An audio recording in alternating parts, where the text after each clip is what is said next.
You sent that text 4 hours ago. They finally responded with haha, yeah, and something in your chest just confirmed what you've been ignoring. They're right there, but they're gone, and you both know it. Look, I need to talk about something that's been sitting heavy on me, and I think it's been sitting heavy on you too.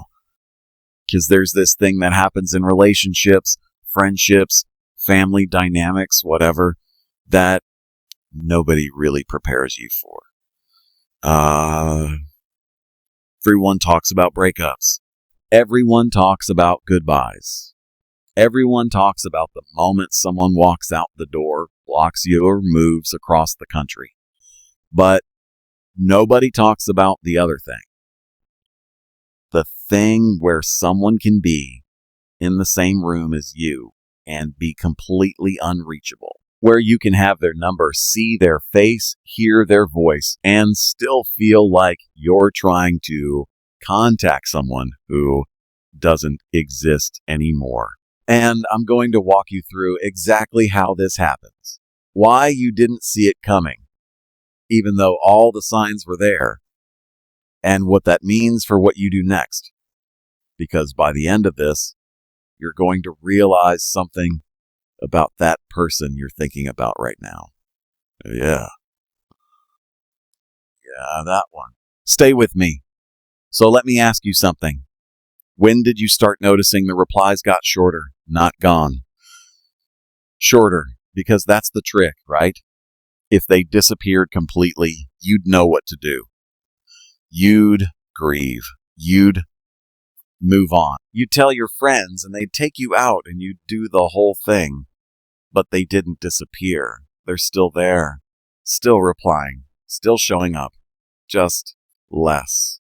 And less is this bliss, and less is this weird gray zone that keeps you stuck because you can't mourn something that technically hasn't died yet. I remember this friendship I had, probably like 6 years ago now. We talked every single day, multiple times a day. The kind of friendship where you send them a screenshot before you send it to anyone else, where you don't make plans without checking with them first, where half your camera roll is just stuff you took specifically to show them, and then something shifted. I don't even know what. There was no fight, no moment, just this slow, quiet drift. And here's the part that messed me up. The replies kept coming. So I kept thinking we were fine. But the replies went from paragraphs to sentences. From sentences to LMAO and OMG, yeah. From immediate to 4 hours later. Then a day.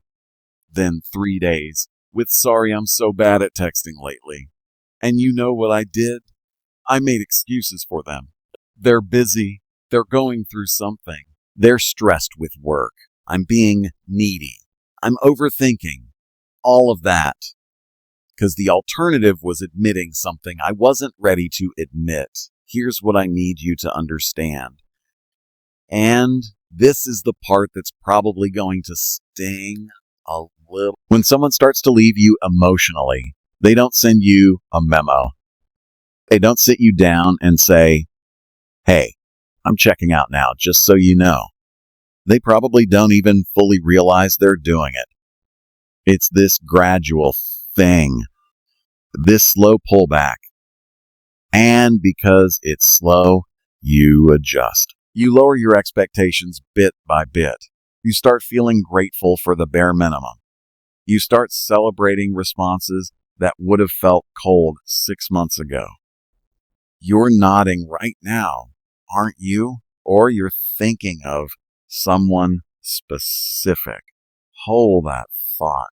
Because we need to talk about why this hurts differently than a clean ending. When someone actually leaves, there's clarity. It's painful, but it's clear.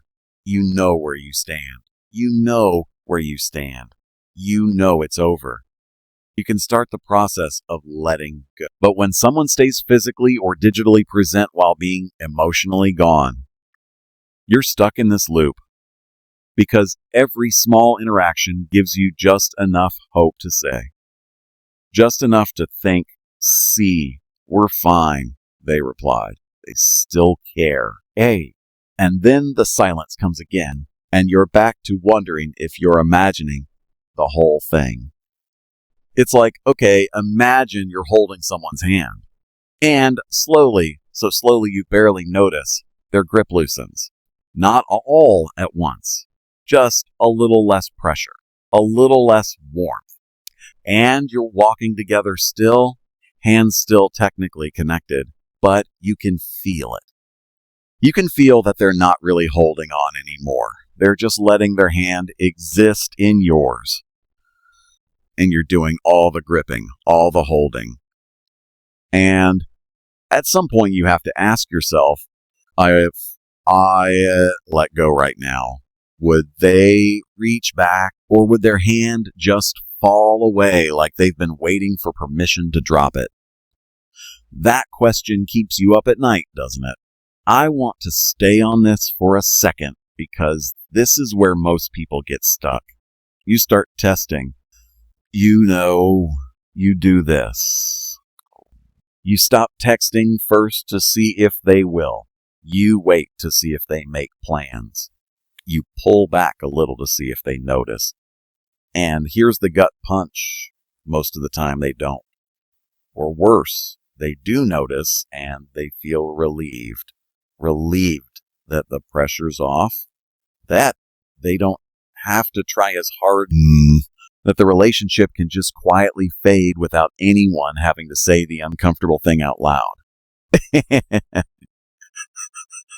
And you're sitting there interpreting their silence as confusion or busyness or bad timing, when really it's an answer. It's the answer. Silence is not neutral. Silence is a choice. Not reaching out is a choice. Letting days pass without checking in is a choice. And I know that's hard to hear because it means all those excuses you made for them, all that grace you extended, all that patience. It wasn't meeting someone where they are. It was ignoring what they were showing you, Let me tell you what happened with that friend I mentioned. I finally, after months of this weird distance, I sent a vulnerable text. You know the kind. The hey, I feel like we haven't been as close lately. Is everything okay? Text. The one that takes you 45 minutes to write and rewrite because you don't want to sound clingy or dramatic. And you know what they said? Oh my God, no. We're totally good. I've just been so busy. You know how it is. Love you.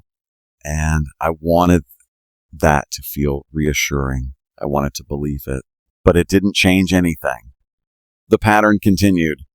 Because here's what I learned. When someone wants you in their life, you feel it. You don't have to wonder. You don't have to test. You don't have to test. You don't have to keep proving you're worth the effort. And when someone is slowly exiting, no amount of confrontation or clarification will bring them back.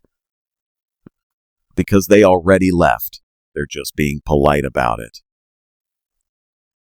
You know what's wild? We have more ways to stay connected now than ever in human history. You can text, call, voice message, video chat, send memes, tag people in things, react to their stories, all of it. And somehow people can still become completely unreachable. Because proximity isn't presence. Access isn't intimacy. Someone can watch your Instagram story every single day and not actually care how you're doing. Someone can reply to your texts and still have no interest in your life. The tools are there. The connection isn't. And this happens with friends, with family members, with people you thought were your constants. I've watched it happen with siblings who live in the same city, but haven't had a real conversation in years. With parents and adult children who talk every week but don't actually say anything. With friend groups where everyone still gets invited, but half the people are just going through the motions. Here's the thing that makes this all so confusing. Sometimes people leave you emotionally because of something you did. Sometimes they leave because of something they're going through. Sometimes they leave because the version of you they liked doesn't exist anymore, or the version of them that connected with you has changed. Sometimes there's no reason at all that you'll ever understand. And you can drive yourself completely insane trying to figure out which one it is. Trying to identify the moment it shifted. Trying to find the thing you could fix or explain or apologize for that would bring them back. But I need you to hear this. Someone's inability to show up for you is not a riddle you need to solve. It's not a problem you need to fix. It's information. It's data. And what you do with that information is where your power is. I'm going to tell you about the exact moment I realized my friend was gone. We had plans. Plans we'd made 3 weeks in advance. I was excited. I'd been looking forward to it, and the day of, I texted to confirm the time, and I watched those 3 dots appear and disappear, appear and disappear, appear and disappear. And then, hey, I'm so sorry, something came up. Can we rain check? No explanation of what came up. No suggestion of when to reschedule. Just the classic fade-out move. And I said, yeah, no problem, because what else do you say? But I knew. I knew in my body that I would never sit across from that person again. And I was right. We never rescheduled. They never brought it up again. And slowly, over the next few months, we went from close friends to people who like each other's posts sometime. And here's the part that nobody tells you about losing someone who's still around. You don't get to be mad in a way that feels justified. Because if you try to explain it to someone else, it sounds insane. Like, try saying that out loud to someone who hasn't experienced it. They'll hit you with, maybe they're just busy, or people grow apart. It's normal, or you're overthinking it. And maybe you are overthinking parts of it. But you're also not wrong about what you feel. You're not crazy for noticing that someone's energy toward you has completely changed. There's this thing called ambient intimacy. It's when you feel close to someone because you see their life updates. You know what they're doing. You're in their digital space. But there's no actual intimacy. No real sharing. No depth. It's like watching someone through a window and thinking you're in the room with them.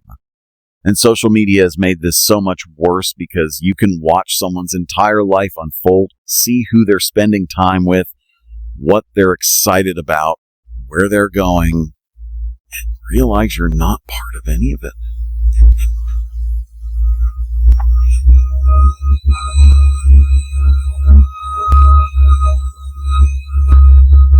And God, the comparing you do, you see them post about other friends, other plans, other people, and you think they're not too busy. They're just too busy for me. And that thought sits in your stomach like a rock, because it's one thing to lose someone to circumstance. It's another thing to realize you've been deprioritized, replaced, or worse, not even replaced, just not chosen. I want to pause here and acknowledge something. If you're watching this and thinking about someone specific, there's a chance you're on the other side of this too. There's probably someone in your life right now who feels about you the way you feel about that other person. Someone whose texts you leave on read for days. Someone whose calls you don't pick up. Someone you keep meaning to reach out to, but never do. And you're not doing it to be cruel. You're just not interested anymore. The connection isn't there, and you feel guilty about it. So you keep them at arm's length instead of being honest. You give them just enough to avoid the confrontation, but not enough to actually maintain the relationship. And if that's you, I need you to understand something. That limbo you're keeping someone in, it's crueler than a clean ending, because you're making them question their reality. You're making them wonder if they're being unreasonable for wanting more. You're teaching them to accept less and call it enough. And I get it. Hard conversations are hard. Telling someone, I don't want this friendship anymore, or I'm not in love with you anymore, or I've outgrown this relationship feels brutal. It feels mean. But you know what's meaner? Letting someone invest in something you've already quit. Okay, back to the other side. Back to being the one who's holding on. Let's talk about the signs you've been ignoring, because you have been ignoring them. I have been ignoring them. We all do it because the truth is too painful to look at directly. Sign 1. You're always the one initiating. Always the one texting first, calling first, making plans first. And when you stop, there's just silence. That's not a connection. That's you performing a relationship by yourself. Sign 2. When you do talk, it's surface level. You're not getting the real stuff anymore. You're getting the highlight reel, the safe topics, the polite updates. There's no vulnerability, no depth. You could be talking to a friendly acquaintance, and it would feel about the same. Sign 3. They're consistently inconsistent. They'll ghost for weeks and then randomly send you a meme like nothing happened. They'll cancel plans but post about other plans. An hour later, they'll say you should hang out soon, and then never follow through. And every time they breadcrumb you, you think, see, they still care. But really, they're just keeping you on the hook in case they need you later. Sign 4. Your gut has been screaming at you for months. You feel anxious after interactions with them instead of energized. You feel relieved when they don't text back because at least you're not waiting anymore. You feel like you're bothering them by existing, and you've tried to logic your way out of those feelings. But feelings don't lie about stuff like this. Your body knows before your brain is ready to admit it. Sign 5. You're making this more complicated than it is. You're analyzing every word, every interaction, looking for hidden meanings and signs of hope. But here's the thing. When someone wants to be in your life, it's simple. It's clear. It's consistent. Confusion is not a sign of complexity. It's a sign of someone not being honest, either with you or with themselves. And I know you're sitting there thinking, but what if they really are just going through something? What if I give up right before it gets better? What if I'm the bad friend for not being more patient? And listen, grace is important. Patience is important. But there's a difference between supporting someone through a hard time and accepting being treated like you're optional. One is temporary and communicated. The other is a pattern and denied. Communicated. The other is a pattern and denied. Here's a question that changed everything for me. If this person came to you right now and said, I can't do this anymore. I need to step back. Would you feel heartbroken or would you feel relieved? Because if any part of you feels relieved, you already know this isn't working. You're just afraid of the empty space they'll leave behind. And that's the real issue, isn't it? It's not that you can't let go. It's that you don't know who you are without them. You've organized part of your identity around this relationship.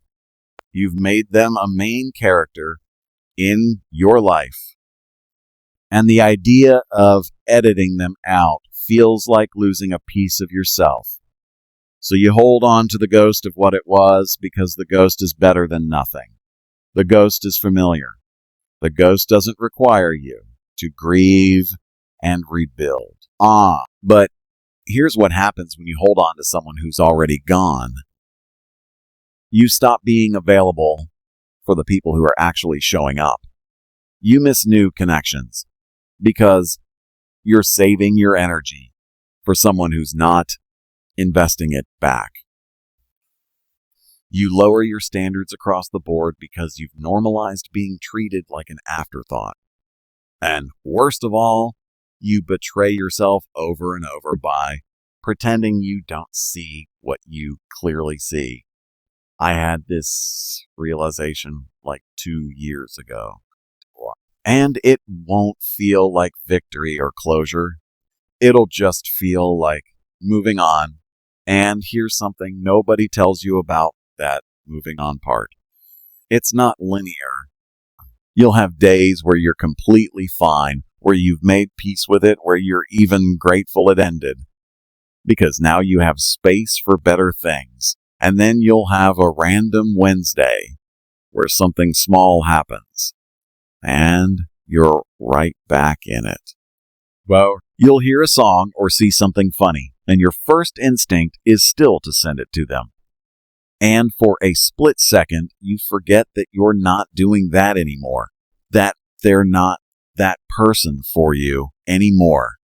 And it hurts all over again, but different, duller. More like a scar than a wound, like a scar than a wound. And you might wonder if they ever think about you, if they ever notice you're gone, if they miss you. And the honest answer is maybe they do. Maybe they have moments where they scroll back through old messages or almost text you or think about reaching out. But not enough to change anything. And that's the part you have to accept. Someone can miss you and still choose not to have you in their life. Those two things can exist at the same time. I think one of the hardest things about this kind of loss is that there's no social script for it.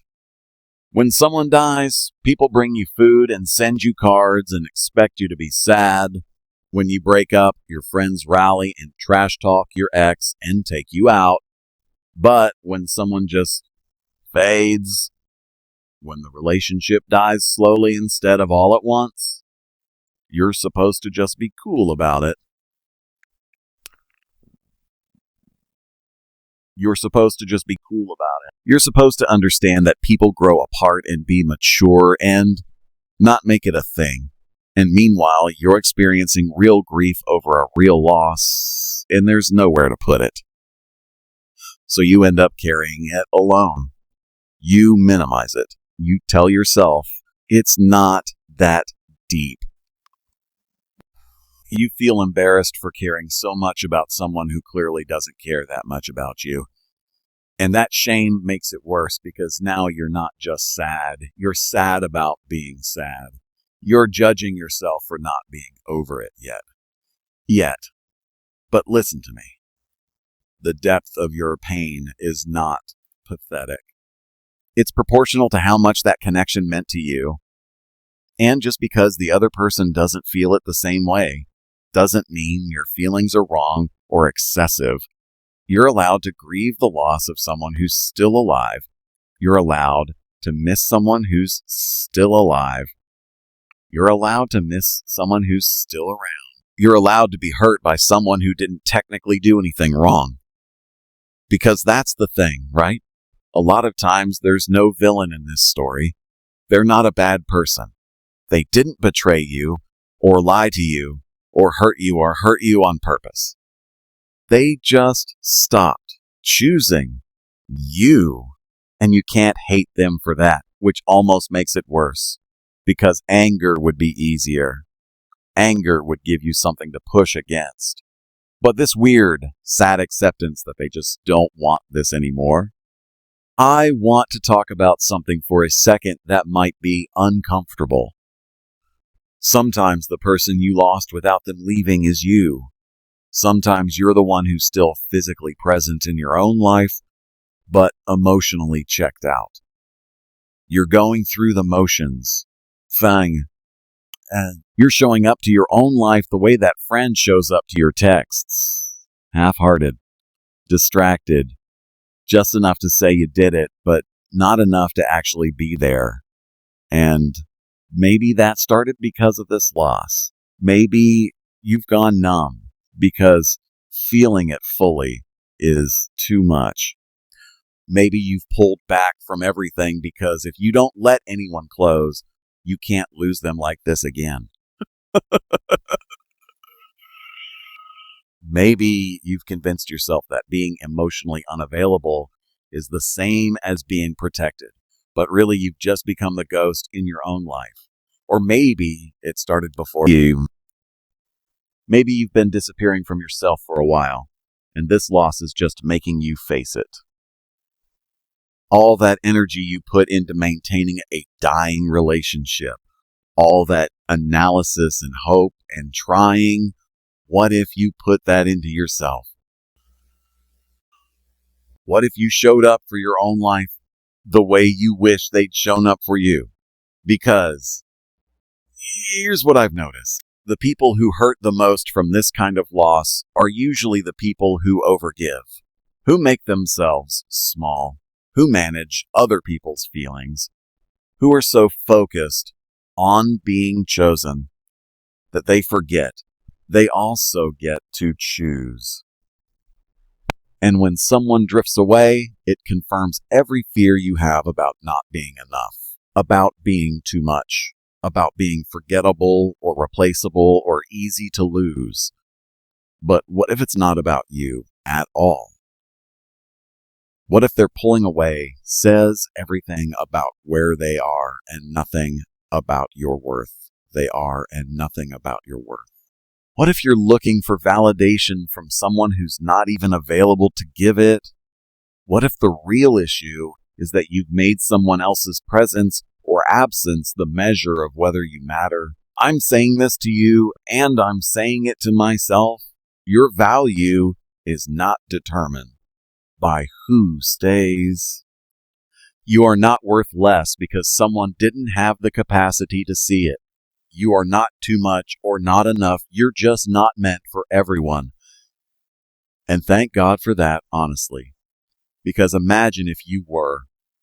Imagine being so bland and inoffensive that everyone could tolerate you. So that's not the goal. The goal is to be fully yourself and find the people who love you because of it, not despite it. And that person who left without leaving, they weren't one of those people. And that's sad. It really is. It's sad that something that mattered so much to you didn't matter enough to them to fight for. It's sad that you couldn't make it work through sheer force of will. It's sad that love and history and effort weren't enough to keep them present. But it's also information. It's telling you that you were incompatible in a fundamental way, not in a you're flawed way, in this wasn't the right fit way. And you can spend years trying to figure out exactly why. You can replay every conversation, analyze every moment, and look for the thing you could have done differently. Or you can accept that some things just end. Some people just leave. Some connections just run their course. And none of that is a reflection of your worthiness to be loved. Aha. Here's what I wish someone had told me when I was in the thick of this. Let them go. Not with anger or bitterness or a dramatic goodbye. Just let them go. Stop watering a dead plant and wondering why it won't grow. Stop giving your energy to someone who's shown you repeatedly that they don't want it. Stop making someone a priority who treats you like an option. Just let them go. And I know that feels impossible. I know it feels like giving up. I know you're thinking, but what if I let go? And that's when they would have come back. And maybe that would happen. Maybe the second you stop chasing, they notice. Maybe they reach out. Maybe they want to try again. And you know what? You'll deal with that if it happens. But you can't put your life on hold, waiting for someone to maybe, possibly want you again someday. That's not hope. That's torture. Letting go doesn't mean you stop caring. It doesn't mean you hate them now, or you regret the time you spent, or you pretend it didn't matter. It means you stop letting what's dead take up space meant for what's alive. It means you take all that energy you were using to hold on and redirect it into yourself, into healing, into growing, into becoming someone who doesn't need to convince anyone to stay. And here's the beautiful, terrible truth. When you actually let go, when you stop performing the relationship and chasing the connection and hoping for a different outcome, one of two things happens. Either they notice you're gone and they step up, which tells you it was an issue of effort, not desire. Or they don't notice at all, which tells you everything you need to know. And both of those outcomes are better than the limbo you're in now. Both of those give you information you can work with. Because right now you're in this weird purgatory. You're not together, but you're not apart. You're not close, but you're not strangers. You're just stuck. And stuck is the worst place to be because you can't grieve and you can't move forward. You're just treading water, waiting for someone else to decide your fate. So decide it yourself. Choose yourself. Choose the unknown of what's next over the familiar pain of what is. Choose your dignity over their comfort. Choose to be the one who loved hard and meant it and didn't settle for crumbs, even when you really, really wanted to. I'm not going to tell you that you'll wake up tomorrow and feel totally different. You won't. You'll probably wake up tomorrow and miss them just as much. But you'll also wake up having made a choice. Having taken your power back. Just having stopped abandoning yourself for someone who already abandoned you. And day by day, choice by choice, you start to rebuild. You start to remember who you were before them. Or maybe you discover who you are after them. You start to realize that your life doesn't have to revolve around someone else's inconsistency, that you can be whole without them, that you were never actually broken, just heartbroken. And those are different things. You'll start to notice the people who have been showing up all along. The ones you maybe took for granted because you were so focused on the person who wasn't there. You'll start to feel lighter, not happy, not right away, just lighter, like you've put down something heavy you didn't realize you were carrying.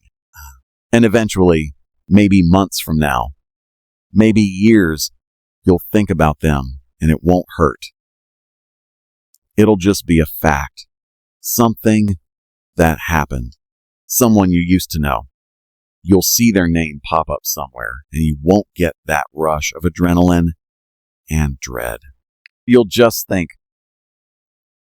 and move on with your day. And that's when you'll know you made it through. That's when you'll realize that losing them without them leaving was actually the universe doing you a favor. Because you didn't just lose them. You lost the version of yourself that accepted less than you deserved. You lost the belief that love means convincing someone to care. You lost the idea that your worth is determined by who chooses to stay. And what you gained yourself back.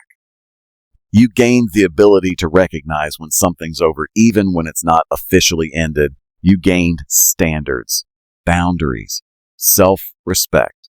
You gained the knowledge that you can survive loving someone who doesn't love you back the same way. And that's not nothing. That's everything. So if you're watching this and you know exactly who I'm talking about, the person who's still in your life but completely gone, I need you to know this. It's okay to let go. It's okay to let go. It's okay to stop trying.